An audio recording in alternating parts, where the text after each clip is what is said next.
O seu podcast de criptomoedas está começando. Ouça agora o Bitcast. Bom dia, boa tarde, boa noite para você que nos ouve, tudo bem? Começa agora mais um episódio do Bitcast, o seu podcast sobre criptomoedas e blockchain. Eu sou José Domingues da Fonseca e tenho o prazer de conversar com os meus amigos Paulo Aragão. Tudo bem, Paulo? Fala, meu amigo Zé. Fala, Bitcasters! Eu vou continuar, se fosse chamando a galera que escuta de Bitcasters, tá bom? Perfeito. Tô autorizado. E com o meu companheiro Gwyn. Tudo bem, Gwyn?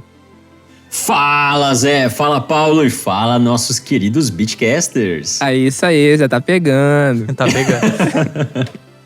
Queria novamente mandar um abraço pra galera do Bitcoin Talk, que a galera do Bitcoin Talk ouviu, teve um que comentou lá no fórum, falou, valeu por lembrar da gente, então lembro de novo, semana que vem eu lembro de outra rede social. Isso aí.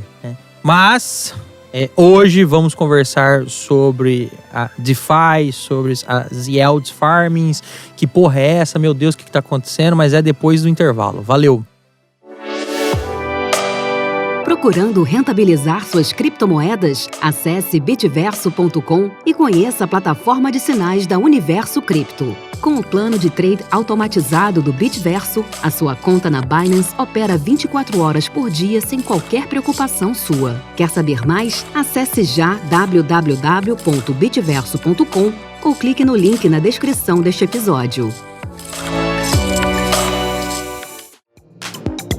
Já conhece o Bitcoin Sem Medo? Um curso focado em você que quer aprender mais sobre Bitcoin e criptomoedas de uma forma segura. Bitcoin Sem Medo é o curso oficial do Criptofácil. Veja mais detalhes em bitcoinsemmedo.com.br ou clique no link na descrição deste episódio.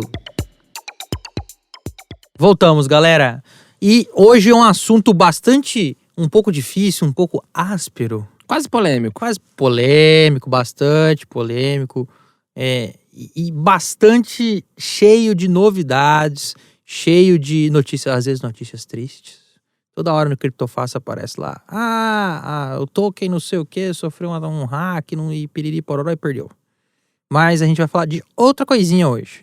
Mas antes da gente falar das yield farms, dos riscos envolvendo os contratos inteligentes, a gente precisa lembrar o nosso ouvinte o que é DeFi. Para muitos no Twitter, DeFi é desastre financeiro. Porque se mal aplicado, mal gerenciado, mal executado, dá Beyblade. Mas se bem gerenciado, bem aplicado, bem executado, tem gente ganhando bastante dinheiro. Inclusive bastante baleia ganhando bastante dinheiro. Mas vamos só fazer uma breve introdução. Enquanto o Bitcoin foi criado para descentralizar o dinheiro, tá? A DeFi pretende descentralizar os serviços financeiros. Mas que serviços financeiros, empréstimo, derivativo, contratos que precisam de hedge, contratos que precisam de ativos colaterais para garantir um outro contrato. Então, assim, a gente hoje já passa por um enorme processo de virtualização das nossas finanças, né? De desmaterialização, inclusive, da nossa vida. Mas o Bitcoin desmaterializou o nosso dinheiro. Mas os serviços financeiros, eles ainda são extremamente centralizados. No Brasil, extremamente centralizados. Na mão de poucos. No mundo, são centralizados, mas um pouco mais pulverizado. E a ideia que a DeFi a ideia que a DeFi propõe é poder conseguir descentralizar serviços financeiros. O principal serviço financeiro que a DeFi consegue descentralizar é o serviço de empréstimo. Nós vamos tecer alguns comentários no meio pro fim do episódio, tá? E a principal ideia de você usar de meios centralizados, baseados em protocolo blockchain, é a máxima.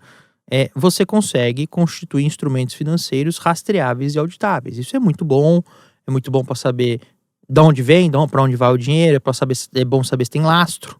Né? Se não estão querendo o nosso episódio passado, se você não ouviu o nosso episódio passado sobre o lastro da Tether, recomendo que ouça. Na DeFi não dá para criar, não dá para imprimir sem, exceto por um bug, não dá para imprimir sem lastro. Precisa de lastro, precisa entrar uma moedinha lá para equilibrar lá o contrato para poder aumentar a liquidez da farm, aumentar a liquidez da pool e etc, tá? Tudo isso só foi possível graças ao Vitalik, aquele ser humaninho todo diferente, todo diferentão, que o Paulo Gosta. Um gênio do jeito que ele é, que vai numa conferência, numa DevCon da vida, com uma blusa de uma lhama córneo, ele merece todo o respeito do mundo. Ele merece. Ele é um cara que tem culhão. Tem, porra. Tem culhão. Tem balls. Essa profusão de ideias de serviços financeiros centralizados só foi possível com a Ethereum, com o protocolo Ethereum, com os smart contracts que rodam no protocolo Ethereum. A imensa maioria das DeFis rodam no protocolo Ethereum, se bem que tem muita gente migrando, até por uma questão de taxa e outras coisas, para aquela rede com tomada, com plug de liga e desliga. Na verdade, eu não sei nem se eu falaria imensa maioria. Eu falaria imensa maioria dos projetos mais relevantes. Porque em quantidade, eu tenho certeza absoluta que já tem mais em outras redes do que na rede Ethereum. Por causa justamente da taxa de rede, né? Da blockchain do Ether, que é muito acima realmente do que uma. Não, que tá acima. Do que uma semi-DLT, né? Exato. Semi-DLT é boa, né? Isso aí, pra você que não tem ouvido de mais apurado, que não conhece, isso aí é a primeira estocada do dia do Paulo. Não é estocada do dia, justamente o que você falou. É realmente a rede do Ether, que foi da onde os smart contracts mais robustos, mais parrudos surgiram, ela é de fato distribuída, ela tem realmente uma descentralização. Ela não tem 20 nós validadores de rede. E assim, com o surgimento dos smart contracts, os desenvolvedores, a comunidade pôde criar a figura, por exemplo, de empréstimos. Você vai lá e deixa um Bitcoin, um Ethereum como colateral, tá aqui, colateral como garantia, e pega um empréstimo em, por exemplo, um ativo que é pareado em dólar, ou pareado em outra criptomoeda, pega até com uma alavancagem maior. Mas assim, você consegue ter uma certa garantia, não é só naquela base, por exemplo, do BTC Jam. Lembra do BTC Jam? Lembro, deu muito BO ali. Deu, mas quando funcionava, né? Sim. O BTC Jam, por exemplo, era muito baseado na confiança. Era no histórico, era literalmente no cadastro positivo da pessoa, né? Sim. E era muito baseado no histórico. Falou, olha, eu sou conhecido na comunidade, eu faço isso e tal, eu tô querendo pegar o BTC para fazer um projeto assim assado, tô querendo pegar o BTC pra fazer um projeto assim assado. Era assim, tá? Acabou, não tinha contrapartida, não tinha colateral, não tinha emitir token pra tentar ter governança, nada. Era na base do fio do bigode. Pois é, exatamente. E aí que dava bosta. Mas o ponto... Mas deu muito bom. Isso que eu ia falar, o ponto positivo do BTC Jam é que realmente teve muita gente que perdeu dinheiro ali emprestando, mas a gente tem a exchange brasileira que foi fundada graças a empréstimos no BTC Jam. Foi uma exchange que eu não vou falar o nome aqui, porque não é patrocinadora nossa, mas o símbolo é uma raposa. Boa.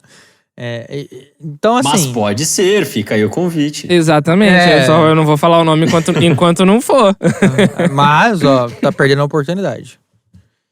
Então, assim, o BTC Jam ajudou muita gente, ajudou inclusive muita conferência a acontecer no Brasil. E, obviamente, também, infelizmente, aqueles que não têm caráter ou, às vezes, os projetos deram errado e também geraram prejuízo para aqueles que tentaram emprestar para as pessoas. Mas, enfim, saindo disso, e uma coisa maravilhosa que tem na DeFi, que eu acho super legal, é que os contratos, os smart contracts conseguem, por exemplo, criar, se autorregular. E Gwyn, se eu estiver falando qualquer besteira, você me interrompe a partir de agora. De maneira que, quando você deposita lá o Ethereum, quando você deposita a DAI, que tenta se... Por exemplo, a DAI, que é um token de DeFi, ela tenta sempre ficar com o preço dela pareado com o dólar. E se o mercado começa a ter uma mudança brusca, o próprio contrato, a própria pool, tenta se readequar para tentar equilibrar, para ficar perto desse $1. E aí, nessa questão de tentar reequilibrar a pool, de tentar acertar a arbitragem do par, que entra as yield farms, né, Gwyn? Que aí, inclusive, a partir de agora, que eu e o Paulo calamos a boca e o Gwyn toca. Então, gente, eu não sei se vocês escutaram o episódio que a gente falou do Taproot, que foi uma atualização no protocolo do Bitcoin. E agora o funcionamento vai ser o mesmo. Eu e o Zé, a gente vai mutar o nosso microfone e vamos apreciar a belíssima voz do Gwyn. Por quê? Só para tentar emendar, Gwyn, porque para poder promover os serviços financeiros de forma descentralizada, como qualquer coisa, é preciso ter liquidez. E essas yield farms que trazem a liquidez para o sistema, que o Gwyn vai explicar agora. Bom, vamos começar pelas pools. não sei se vocês já ouviram falar, no termo pool de liquidez, piscina de liquidez. Coisa estranha esse nome, né?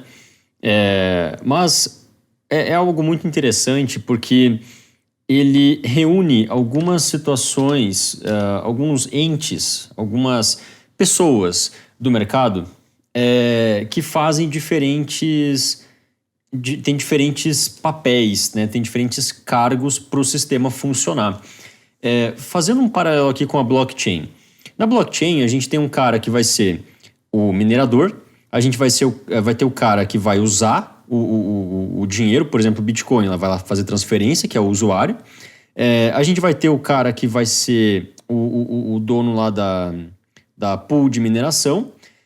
A gente vai ter o cara que vai controlar o nó, né, de onde as pessoas vão pegar as informações, tal, que é onde vai estar a blockchain. Enfim, a gente tem vários entes, várias partes distintas, cada um fazendo um determinado serviço e no conjunto, na soma de todas essas pessoas, com todos esses trabalhos, com todos esses esforços individuais, a gente tem o Bitcoin, a gente tem o Ethereum, a gente tem, enfim, a gente tem a criptomoeda, o sistema inteiro funcionando e muito bem. Bom, no caso de yield farming ou pools de liquidez, é mais ou menos a mesma coisa, no seguinte sentido. Quando você tem uma pool, por exemplo, com Ether e dólar, você vai ter um pareamento ali entre duas moedas, Ether e dólar. Só tem um problema. Dentro da blockchain, não existe uma API para consultar algum site que está dando o valor do dólar. Então, a blockchain, ela é burra nesse sentido.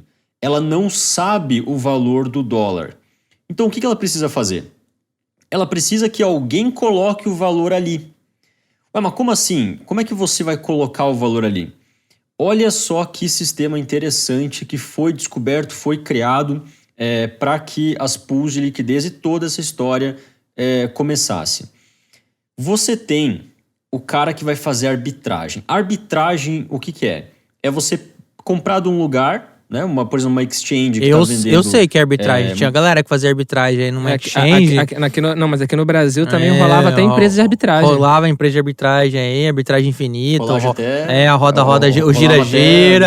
E agora tá girando o chibio na cadeia. Mas eu não tô nem falando nem dessa arbitragem. Essa daí já era arbitragem nível 2. Tinha outra arbitragem também, né? Tinha, é verdade. Arbitragem verde. Verdade, tinha arbitragem também. A gente ganha com a maquininha, não, o high out, não sei o que lá, o high frequency. Exatamente. Coisas quânticas. Essas coisas. High frequency trading. O high frequency trading, mais com um plus de quântico. E aí isso deu... aí, na Gate.io.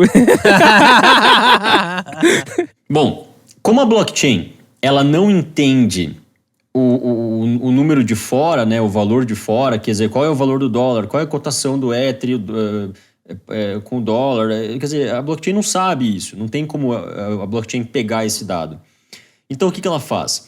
Ela usa os arbitradores, as pessoas que estão fazendo arbitragem, ou seja, comprando de um lugar e vendendo no outro e pegando aquele spread, certo? Aquela diferença de preço, o que regula o preço nos dois lugares.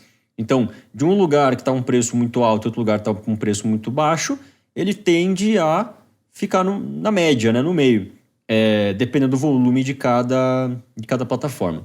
Bom, o arbitrador, ele faz esse processo de arbitragem nos contratos, nesse caso, nas pools. Neste caso, no meu exemplo, estamos pensando em Ethereum e dólar.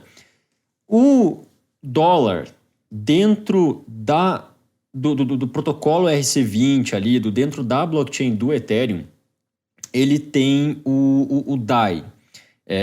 Provavelmente é o mais conhecido de todos e provavelmente o mais seguro de todos, as stablecoins que são de dólar, né? São pareadas em dólar, dentro ali do Ethereum. Então, a pool, ela não vai ser Ethereum dólar. Ao invés disso, ela será Ethereum DAI. Bom, assumindo que o preço do DAI ele fica ali praticamente no dólar, né? Porque ele está substituindo, ele é como se fosse uma versão de criptomoeda, é um criptodólar, ele vai servir bem para fazer uma pool. Então, ali existe uma pool Ethereum dólar. Só que, peraí, como é que a gente sabe que o preço, por exemplo, do Ethereum naquela pool é $7.000, ou é $2.000, ou é $500? Porque os arbitradores vão ficar trocando as moedas. Então, se uma moeda fica muito cara, ou se uma moeda fica muito barata, entra o trabalho ali dos arbitradores para colocar mais DAI na pool ou tirar mais Ethereum da pool e você equilibra o preço. Então, o preço do Ethereum em uma pool, ele é determinado não por fatores externos, mas por fator interno, pela quantidade de Ether e de DAI que existe na pool, certo? Então, a pool de liquidez é basicamente um mecanismo autossustentável que emite uma certa quantidade de recompensa para alguém que provê liquidez. Quem provê liquidez é o cara que vai fazer o depósito de Ether e de DAI nessa pool, certo? É um conceito um pouco estranho, um conceito um pouco, né, diferente do que a gente está acostumado com blockchain e tal, mas isso acontece. Em seguida, Deixa eu fazer um comentário, você Gui. pode... Desculpa, posso Faça. cortar? E, novamente, por que é importante essa liquidez? Porque não existe criação de moeda. Não é um negócio que imprime moeda, acredite se quiser. Mas é para poder emprestar a moeda num contrato, para poder criar um ativo sintético, lastreado em alguma criptomoeda ou pareado em algum outro, em DAI, sei lá. A pool, o contrato, precisa dessa liquidez.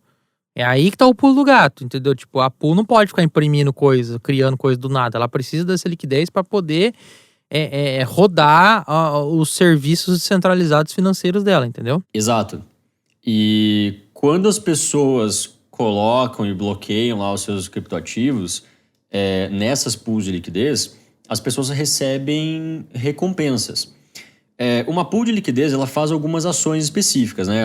Você pode depositar lá nessa pool, que é basicamente um contrato inteligente. Você pode retirar o teu dinheiro do contrato inteligente, você pode fazer um processo de troca de moeda.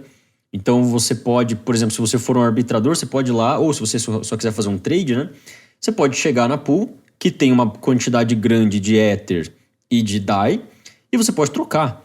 Você pode conseguir converter ali Ether em DAI, certo? E aí você vai pagar uma certa taxinha e as pessoas lá que vão se beneficiar dessa taxinha, porque lembrando, não é um servidor central, né?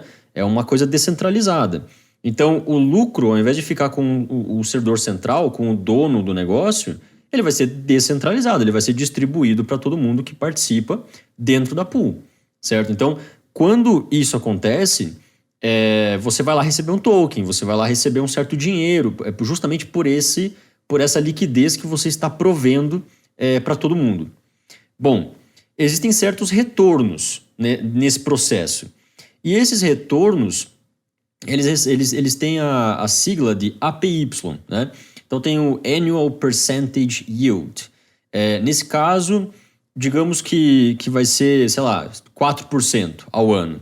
Então, você vai ver que se você deixar o teu dinheiro ali, ele vai render 4% ao ano. Porém, ele não vai render em real, ele não vai render em dólar. Ele vai render na moeda que você está depositando ali. Então, por exemplo, digamos que seja Ether. Pô, você está metendo Ether ali dentro. Então, ele vai render Ether. É 4% ao ano de Ether. Você vai ganhar mais Ether, certo? Ou seja, isso é uma excelente renda passiva para holder. O holder que acredita na valorização da moeda ao longo do tempo, ele pode querer separar uma parte, né? Porque você não vai pegar tudo e usar, que aí é arriscar, né? Botar todos os ovos no mesmo cesto. Pega uma parte, coloca lá para poder, ao final do período, ter um cadinho a mais. E 4% tá bom, tá, gente? Aqui no Brasil o negócio é muito, mas lá fora, esse tipo de renda passiva em 4%, 5% tá justo. E lembrando que é uma excelente ideia você que está fazendo hold, né? Você deixar, por exemplo, fazendo ou uma operação de stake, ou até mesmo colocar uma pool, fazer um yield farming e tal. Por quê? é algo muito útil. Ao invés de você ficar com o teu dinheiro parado, né, na tua carteira, e por favor, não deixe dinheiro parado em exchange, né? Lembrando que exchange não é carteira, sempre muito importante lembrar isso aqui, que a gente vê cada bizarrice no mercado, né? Galera acha que vai fazer hold de 10 anos na Binance. Por favor, tire seu dinheiro da Binance, coloca numa carteira. Não, eu achei que podia. Não pode. O que acontece se a Binance for hackeada? Aí vai todos os seus fundos pro saco, né? Bom, eu achei que o CZ me protege, eu confio no CZ. O Safo, o fundo. O Safo, your funds are safe. Daqui a pouco ele vai dar um salsifufu pra vocês. CZ é o Capitão América da China. Tanto o Capitão América ele vazou de lá, né? Ele foi pra Malta. Tem cidadania canadense. Capitão América que some da América e da China, né? Aqui pra você. A China não quer muita concorrência, né? Pro yuan digital deles. A China não quer gente maior que eles, ou gente que possa ser maior que eles. Eles vão lá e... Tchau. Mas voltando ao assunto. Quando você faz um investimento em uma farm, né? A gente chama de farm porque você está ganhando ali dinheiro com aquilo. Você vai normalmente depositar dinheiro tipo Ether, qualquer outra. Você pode depositar até Shiba, né? Shiba Inu Coin. E você pode depositar ali junto o DAI. Você pode depositar moedas específicas, por exemplo, stablecoins, tipo BUSD, enfim. Você pode depositar Ether, né? Acho que o maior fundo normalmente é da moeda principal. Então vai ser lá o fundo de BNB, né? No caso da Binance, Smart Chain. Ou você vai ter ali depósito grande de Ether, né? Se for o caso da Ethereum. Normalmente é isso que acontece. E esse valor, ele fica bloqueado, né? Esse valor, você não consegue mover ele de um lugar para o outro. Não é como se fosse... Por exemplo, um processo de staking na Cardano, né? Que você faz o stake e você consegue mover as moedas ainda. Você consegue fazer pagamento, você consegue tirar as moedas dali, mandar para outro lugar, enfim. Na verdade, nesse caso, você vai fazer parte do que é chamado de TVL, que é o Total Value Locked, é o valor total bloqueado. Ele mede a quantidade de criptomoeda bloqueada no empréstimo DeFi, no caso daquela rede. Então você vai ter um TVL, por exemplo, para, sei lá, o Sushi Swap. Você vai ter um outro TVL para o Pancake Swap. Você vai ter um outro TVL para algum outro swap. Por exemplo, alguma outra DEX, algum outro aplicativo, digamos assim, que está rodando ali, certo? Então, nesse caso, você vai jogar o teu dinheiro para trabalhar por ele mesmo, certo? E ele vai ali ficar fazendo o dinheiro para você. Obviamente, existem alguns riscos, né? Isso aí não é uma coisa totalmente segura. Aliás, é muito difícil hoje a gente pensar em algum investimento em criptomoeda que seja totalmente seguro, né? Nem o Bitcoin, nem o Ethereum é totalmente seguro, embora sejam as maiores, embora tenha o maior volume e tal, não é totalmente seguro, não é 100% seguro. Nem se você pega, por exemplo, stablecoins, né? Tipo, stablecoins tem o nome stable na frente ali, então é estável. Não necessariamente, né? Então, como a gente falou no último episódio do Tether, a gente não sabe se, de repente, o Tether pode acontecer alguma merda muito grande e o Tether perdeu valor, né? Então, a gente não pode confiar totalmente nessas situações e com yield farming, com pools de liquidez e até mesmo com staking não é diferente, todos têm riscos. No caso do nosso querido yield farming, você tem um risco óbvio dos contratos inteligentes. Então, os contratos inteligentes, eles são feitos por seres humanos. Seres humanos que podem ser mais inteligentes ou menos inteligentes, podem ali cometer erros, né? Todo mundo comete erro. O cara mais inteligente do mundo comete erro, né? Muito mais do que a gente imagina. Então, é normal que alguém faça ali um projeto, tenha a melhor das intenções, não queira prejudicar a galera. Porém, o que acontece ele faz um bug, ele deixa passar alguma coisa que não deveria deixar passar, por exemplo, algum comentário ali de alguma coisa secreta, sigilosa, né, no contrato, ou mesmo coloca um mecanismo que não era para ser colocado, só era para ser colocado num contrato de teste, e aí o cara coloca no contrato em produção, no mundo real mesmo, aquela linha de código, e pronto, você coloca um bug no sistema, você coloca algum tipo de erro ali, de uma vulnerabilidade, esperando para ser explorada. E é só uma questão de tempo até alguém ler aquele contrato, né? Porque, lembrando, os contratos inteligentes, eles são descentralizados, eles são públicos e eles são transparentes. Então, você poderia entrar em um explorador de bloco, por exemplo, do Ethereum, dando um exemplo do Ethereum.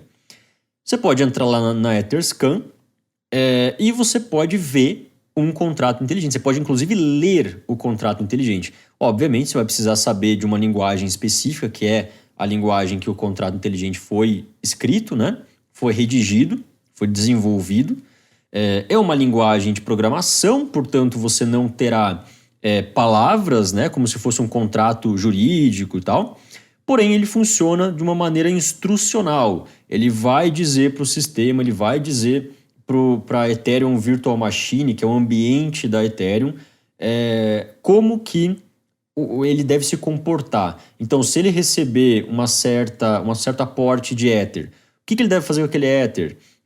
Quantas moedas ele deve gerar? Será que ele vai gerar alguma moeda? Então, é uma instrução que ele passa para o sistema e ele age por si próprio, né? Ele não precisa de nenhum servidor para agir. É só você enviar dinheiro para ele e ele vai fazer lá o que foi programado para ele fazer.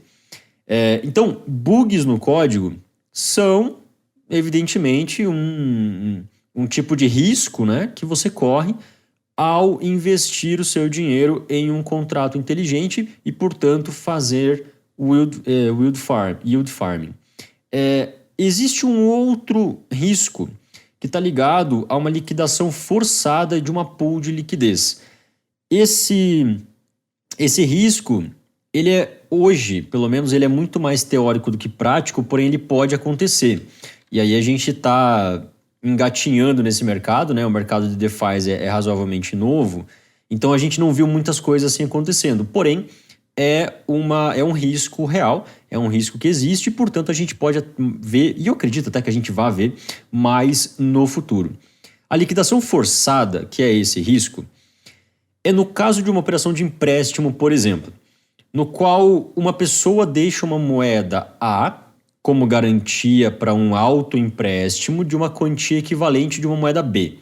Então, dando um exemplo, se eu pego lá o meu Ether, dando um exemplo na pool de liquidez que eu expliquei antes, Ether/DAI, certo? É o Ether e o dólar, é o DAI. Nesse caso, eu coloco lá, digamos que o preço do Ether esteja $2.000. Então eu coloco $2.000 em DAI, que seria 2.000 DAI, e eu coloco um Ether, certo? Tá bonitinho, um equivale ao outro, beleza, eu posso colocar lá. No caso de um empréstimo, eu posso pegar outra moeda, certo? Então, por exemplo, eu posso deixar lá o meu Ether e eu posso tirar uma quantidade igual de DAI. Então, eu deixo lá, por exemplo, um Ether e pego outros 2.000 DAI. Beleza, o que eu tenho na minha carteira agora? 2.000 DAI. Só que tem um probleminha. Eu deixei o Ether como garantia, certo? Eu deixei o Ether como colateral. Se o valor de mercado do Ether baixar, ou se o DAI valorizar, e é por isso que normalmente é usado moedas que não valorizam, né, no outro par, então é sempre uma stablecoin, normalmente não, uma stablecoin, então por exemplo, Ether, DAI, Ether, BUSD, Ether, alguma stablecoin do euro, por exemplo. Se isso acontecer, por exemplo, se o Ether baixar de valor, né, o Ether ele sai de $2.000 e vai para $1.000, Compra que é tudo. absolutamente normal. Você, evidentemente, ia comprar tudo, né? Porém, o contrato, ele pode ser liquidado. Mas como assim? O que é uma liquidação? Uma liquidação é quando você pega mais No dinheiro... mundo financeiro, Gui, do pessoal da Fintwitch, o liquidado é o famoso quebrou a banca. Quebrou a banca. Exatamente. Quer dizer, o contrato ele percebe que o valor diminuiu. A cotação do Ether diminuiu. Então, você tem 2.000 DAI, sendo que o Ether está valendo 1.000 DAI. Então, nesse caso, para você manter os teus 2.000 DAI sem ter problema nenhum, seria bom que você colocasse mais um Ether. Nesse caso, você teria 2 Ethers e você retirou 2.000 DAI. Então, 2 Ethers vezes 1.000, que é o preço, né? Você tem os 2.000. Beleza, manteve a cotação, você pode ficar com aquele dinheiro. O problema é quando você, digamos, não tenha mais dinheiro. Então, você deixou ali e desvalorizou o Ether e você tá com dinheiro que você tirou ali do contrato e esse dinheiro tá com você já, você está usando para outra coisa e tal. Nesse caso, você pode ter a tua alocação na moeda A, que seria o Ether, ela pode ser absorvida pelo contrato. Então, o caso de uma liquidação você tem uma garantia, você tem um colateral que, de repente, fica mais baixo do que o que você pegou, e aí ele vai lá e come o teu colateral. Certo? Por que ele come o teu colateral? Porque a conta eu só vou suportar isso aqui de prejuízo, ou não vou suportar prejuízo. Se ficar muito tempo sem entrar colateral, eu vou liquidar o contrato para proteger aquele que emprestou. É a mesma coisa que você tem no mercado financeiro, até em exchange. Quando você começa a operar alavancado, no mercado de opções, etc., você precisa colocar um colateral lá para garantir. E se você começar a tomar muito fumo, famoso fumo, a própria plataforma, a corretora vai pedir para que a famosa chamada de margem. Tá? Você precisa colocar margem aqui para te garantir, senão eles vão te liquidar para tentar proteger um eventual default seu, né? Porque assim, se agora você opera 20 vezes, com 20x de alavancagem, qualquer 1% para baixo, 2% para baixo é muita coisa. Então ele falou, vamos proteger, vamos segurar para não ter uma liquidação default maior. E lembrando que no caso de contratos inteligentes, como a gente está falando de contratos e, portanto, é código, né? A gente está falando de uma coisa que pode mudar demais, né? E está em constante evolução, então está mudando toda hora. Então você vai ter alguns tipos de yield farming que são diferentes de outros, certo? Essa é a razão, inclusive, porque tem tanta coisa diferente, né? Nesse mundo de yield farming, você ouve falar de um monte de moeda diferente, um monte de pool diferente e tal. Justamente por isso, cada um vê uma maneira como sendo a melhor. Claro que existem um monte de copycats, né? Um monte de Ctrl-C, Ctrl-V. O cara vai num projeto que está funcionando, dá Ctrl-C no código, vai lá abre lá algum programa que cria contrato inteligente, né? Usa lá o Truffle, o Ganache. Quem é desenvolvedor vai entender o que eu estou falando. E aí faz um contrato inteligente, dá um Ctrl-V, né? Cola ali o código que já está bonitinho funcionando lá no outro e cria um novo protocolo. Certo? Nesse caso, ele está criando um contrato inteligente do zero, mas é uma cópia, né? É como se você pegasse o código do Bitcoin, fosse lá e criasse uma outra moeda, né? A Green Coin, a Banana Coin, certo? Que é igual ao Bitcoin, porque você só deu Ctrl-C, Ctrl-V, porém uma outra blockchain, né? Nesse caso é um outro contrato inteligente, pode funcionar da mesma maneira, porém é uma outra empresa, é uma outra equipe por trás, enfim, pode ser um outro desenvolvedor que fez, né? Tem essas diferenças. Então, no caso de uma liquidação forçada, você tem, digamos assim, um trade forçado, né? Ele simplesmente troca aquela moeda, ele não deixa mais você pegar o teu Ether, pronto, o teu Ether é ali do contrato, e aí você fica com o dinheiro que você já pegou, né? Isso é uma forma, como o Zé bem explicou, do contrato se proteger, né? Do próprio sistema se autoproteger, porque senão ele não vai conseguir. Vai ter gente que vai querer roubar o contrato, vai ter gente que vai querer tirar dinheiro do contrato até esvaziar a carteira. Inclusive tem casos disso, tem casos em que isso aconteceu. Muitos casos em que um bug no contrato conseguiu fazer um hacker, alguém que ali conseguiu ler o contrato e percebeu que tinha esse bug. Ele fez várias transações ali, praticamente pagando zero e pegando todo o dinheiro que tinha, sugando, né, todo o dinheiro que tinha em alocação dentro do contrato. Então é possível que as pessoas façam isso, né? O hacker ele percebe que tem um bug, aí ele vai lá e estuda. O que eu tenho que fazer para explorar esse bug aqui? Né? O que eu tenho que fazer? Normalmente o cara dá Ctrl+C no contrato, Ctrl+V num contrato de teste ali, explora o contrato de teste e fica vendo qual que é a vulnerabilidade. Quando ele encontra a vulnerabilidade, ele na rede principal e aí rouba lá os fundos da galera. E assim, galera, esse risco é um risco inerente a toda nova tecnologia, tá? É assim como quando começou o Bitcoin, existia, por exemplo, o risco da galera perder tudo, porque a carteira era por linha de comando, um bagulho errado, um comando errado, pluft. Se bem que naquela época você perdia 1000 bitcoins, perdia $1, né? Aí tudo bem. Não, $1 não, vai, também eu fui muito lá atrás, mas vamos lá, vai, perdia 10 bitcoins. Você perdeu o salário. Sei lá, hoje em dia se você perder 10 bitcoins, tem gente aí que eu diria que bota a pistola na boca, que fica muito puto. Então assim, com o passar do tempo, até com os ataques, tá? Todo novo ataque a galera vai aprendendo. A galera vai vendo que tem uma brecha aqui, uma brecha ali, e o cerco de possibilidade, quer dizer, as possibilidades de erros vão se fechando. Não quer dizer que também não haverá lá na frente, mas é menor. E obviamente, isso é um risco que tende a diminuir com o passar do tempo. Não tô falando que vai também.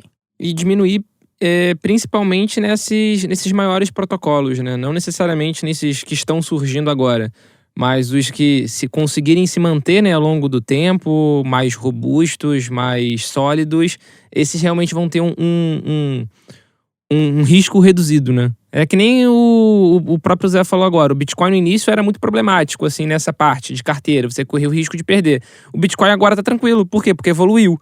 Então, a gente pode esperar isso, talvez, né, dos DeFi.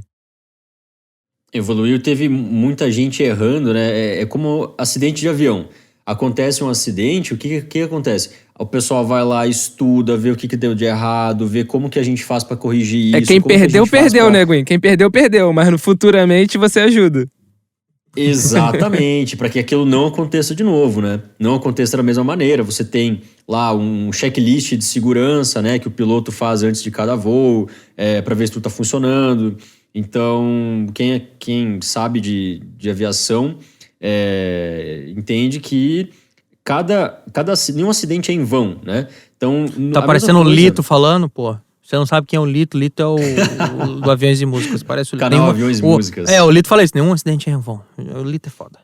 Exatamente. E da mesma forma, deixa eu dar uma de Lito agora e falar, nenhum hack de exchange, de protocolo descentralizado, de contrato descentralizado, no caso, contrato inteligente, é em vão.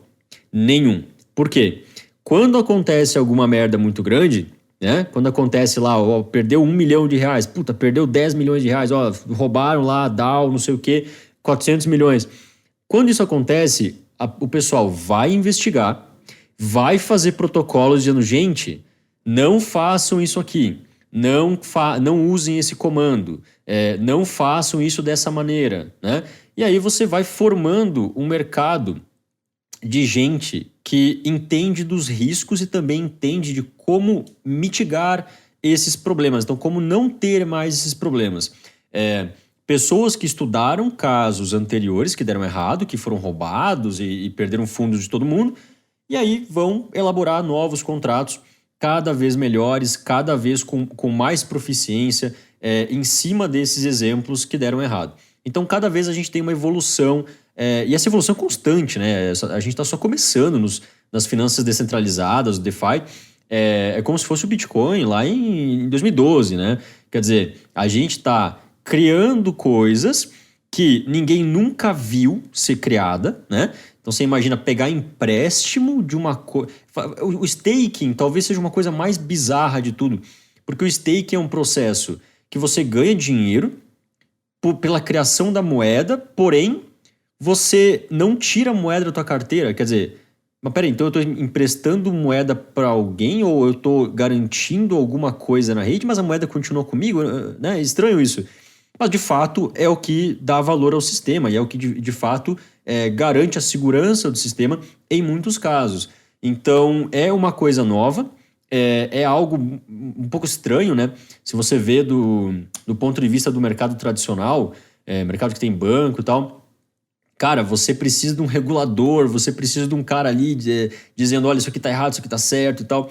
Quando você coloca isso para matemática resolver por ela mesma, num contrato inteligente, num protocolo descentralizado, é muito estranho, é muito novo, né? E é esse tipo de inovação que a gente precisa. É esse tipo de inovação que vai nos levar cada vez mais longe, porque é essa diferença que torna projetos que anteriormente não eram possíveis.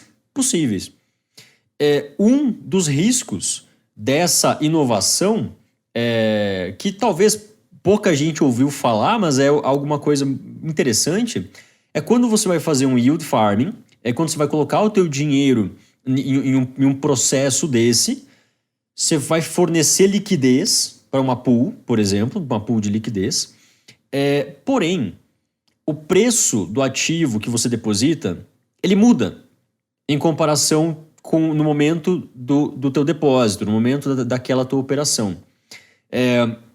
Quanto maior for essa mudança, mais você vai estar exposto a um problema, a um risco chamado perda impermanente.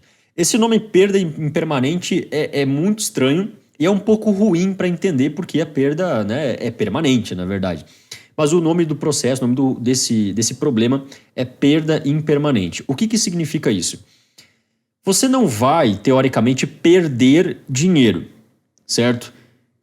Não necessariamente. Você vai ganhar menos dinheiro do que você teria ganho se você não tivesse feito a operação em uma pool de liquidez.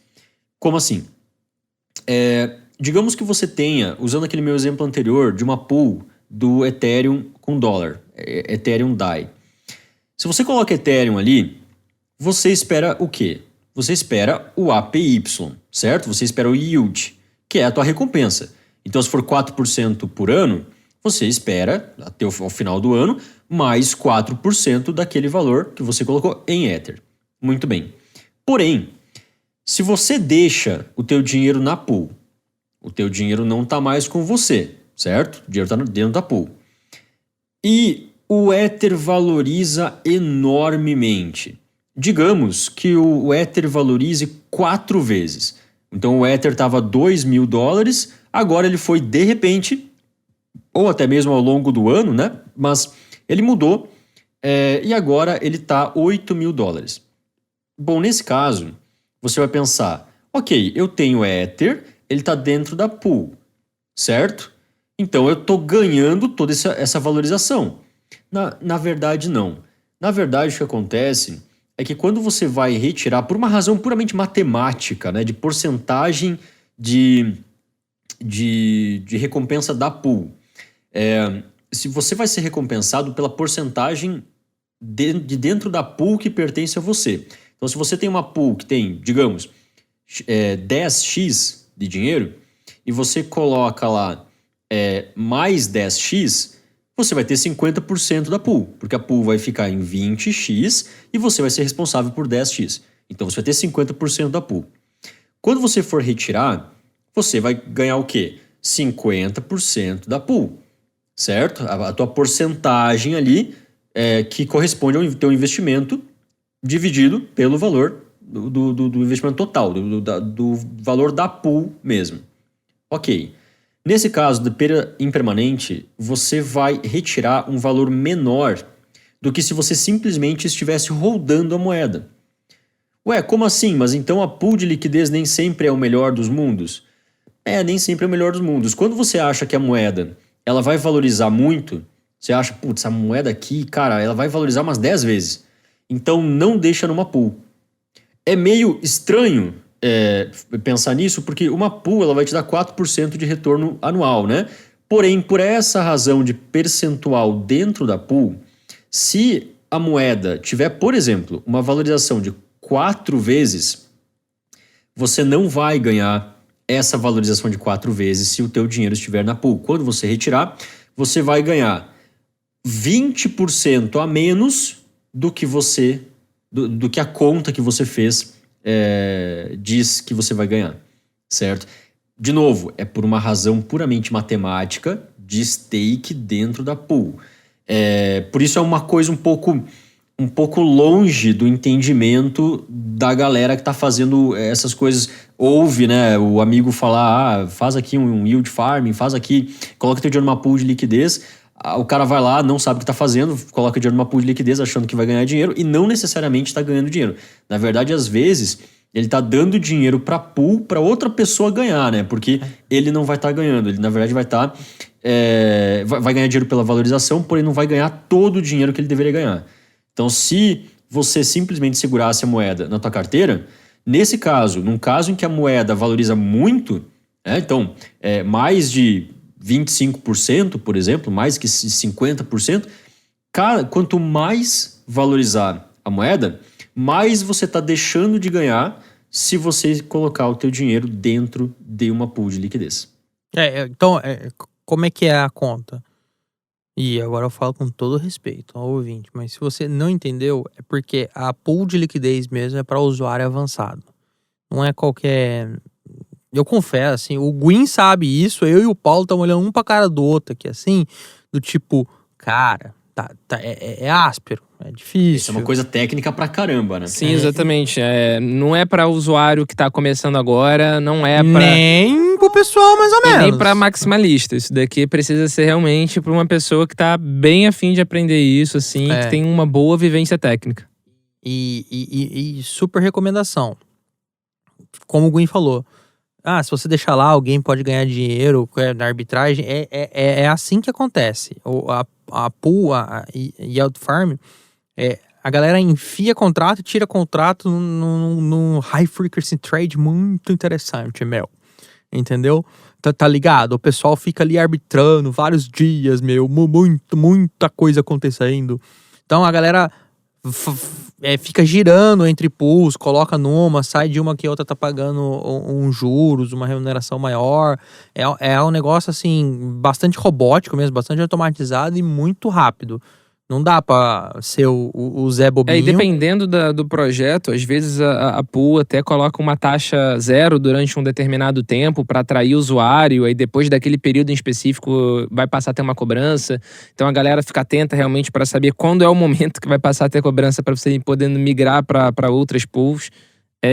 Enfim, não é algo realmente para quem tá chegando agora e nem algo para quem também não tem muito tempo, né? Porque isso precisa se dedicar em cima disso para poder aprender e não acabar fazendo besteira.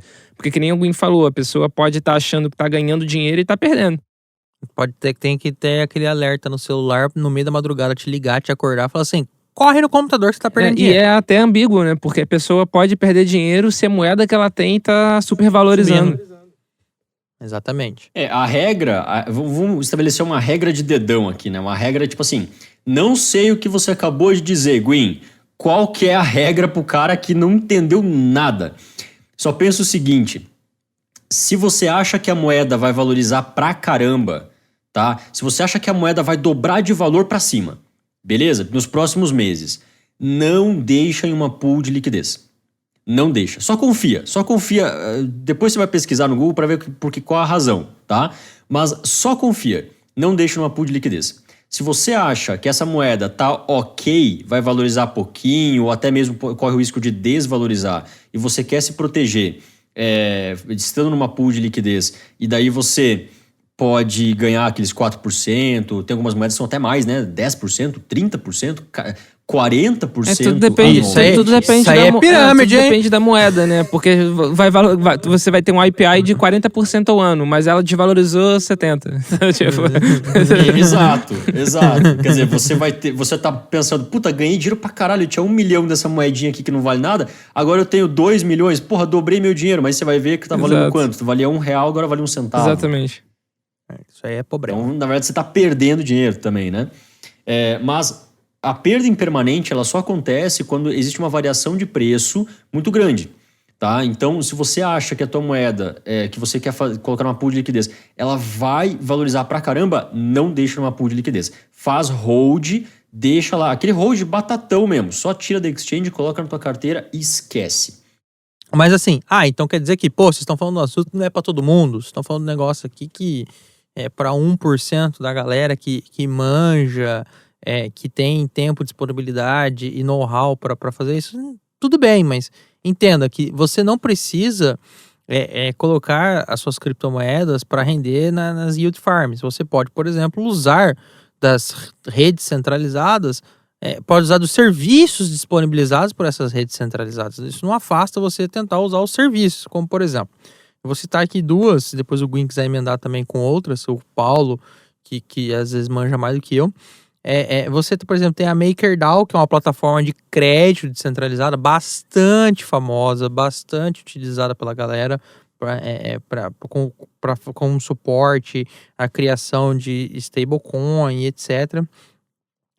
E também a gente tem a Uniswap, que é uma conhecidíssima DEX, que é a famosa Decentralized Exchange, que é uma corretora descentralizada onde não tem livro de ordem, não tem aquilo que a gente está acostumado com exchange, alguém segurando dinheiro, alguém segurando a cripto, faz a troca, depois saca, é tudo em blockchain.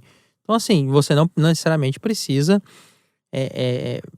colocar as suas criptos ali para poder utilizar para poder render na yield farm. Mas você pode, por exemplo, pegar um empréstimozinho lá razoável para poder, por exemplo, operar, se você manja do trade, se você segue os nossos sinais lá no Bitverso, e aí você pode já ter um capital ali para começar a fazer o teu rendimento, ou o teu projeto, e etc, etc, etc. E a pessoa, na verdade, se ela confia muito em algum projeto de DeFi em específico, mas não quer entrar numa plataforma, não quer aprender, ela pode simplesmente comprar o token daquele projeto e se expor também de alguma forma. E só um comentário, né, sobre a Uniswap que você falou agora, de ser uma DEX. É DEX, mas até onde é DEX, né? Porque recentemente, a gente tá gravando esse episódio no final de julho de 2021, e eles vão retirar alguns pares em alguns locais. Então eles vão tirar alguns pares. Então, DEX, é descentralizada, mas até onde, né? Até qual página é essa descentralização? Quer dizer, até os projetos centralizados ficam com anos e anos de poder oferecer alguns pares, por exemplo, moeda anônima para alguns lugares, porque tem medo da famosa polícia. Não, sim, exatamente, mas descentralizado até onde? Acho que talvez até vale um episódio. Tem anotado lá no nosso Trello o deslist de moeda anônima. Eu sempre tenho vontade de fazer esse agora episódio. Vai sair. Chegou a hora. Agora vai sair. Obrigado, Paulo. Opa, gancho.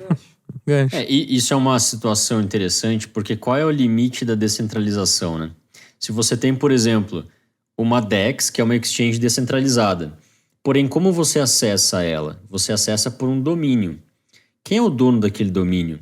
Quem é o controlador daquele domínio? Porque, tudo bem, a troca, ela é descentralizada, certo? Você tem, por exemplo, uma pool de liquidez ali dentro.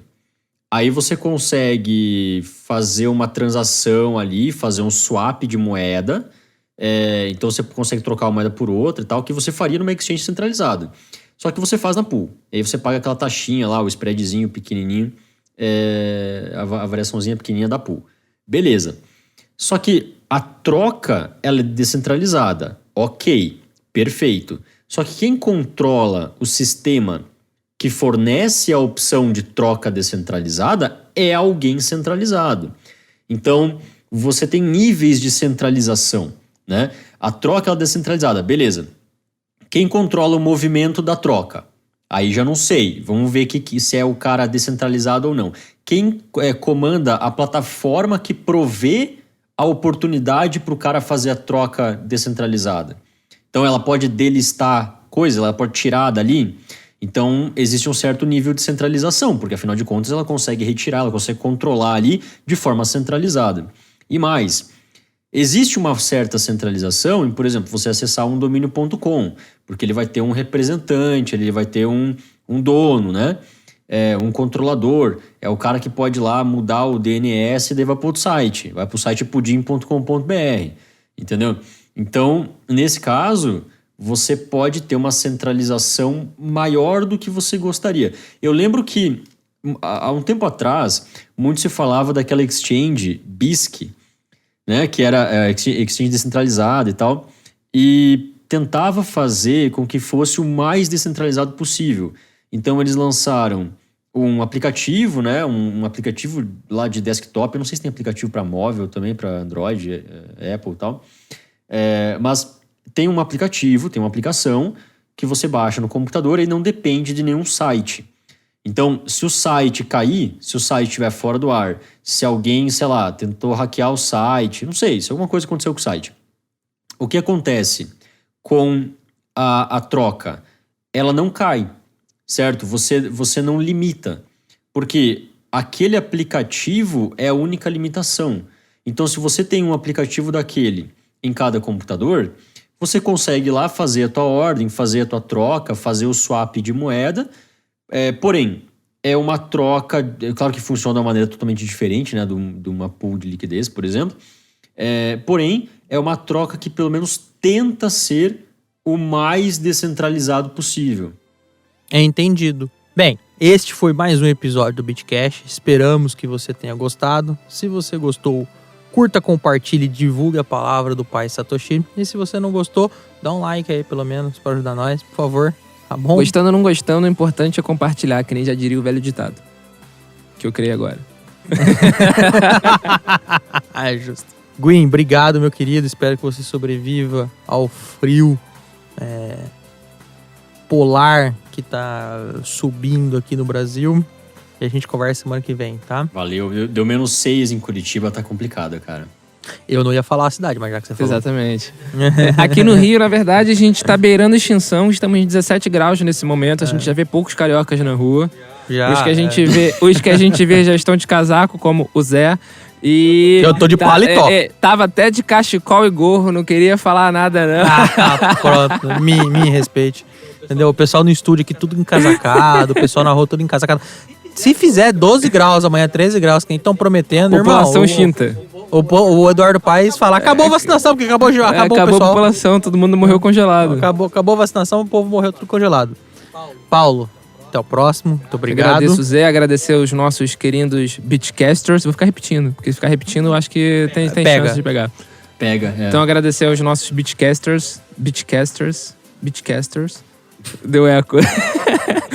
Não foi erro, tá? Foi ele. E é isso aí. Vamos compartilhar a gente, agradecer o apoio de todo mundo, que a gente tem recebido bastante feedback positivo, bastante comentário, bastante interação. Então, significa que a gente está fazendo um bom trabalho. Agradecer realmente toda a força de vocês e não deixem de colocar os seus comentários, as suas sugestões sobre os próximos temas para a gente poder ter ideias. É isso aí, a gente está totalmente aberto a ideias. É super interessante saber também o que a comunidade quer ouvir, o que a comunidade quer debater, se a gente procura alguém na própria criptosfera para trocar ideia, tá? Então, manda a sua ideia aí pra gente, tá bom? O Bitcast é uma produção do Universo Cripto em parceria com CryptoFast.com. Este episódio foi gravado e editado pelo Estúdio Playground no Rio de Janeiro. Valeu, galera. Até a próxima. Valeu. Este episódio foi uma produção da UniversoCripto.net em parceria com CryptoFácil.com.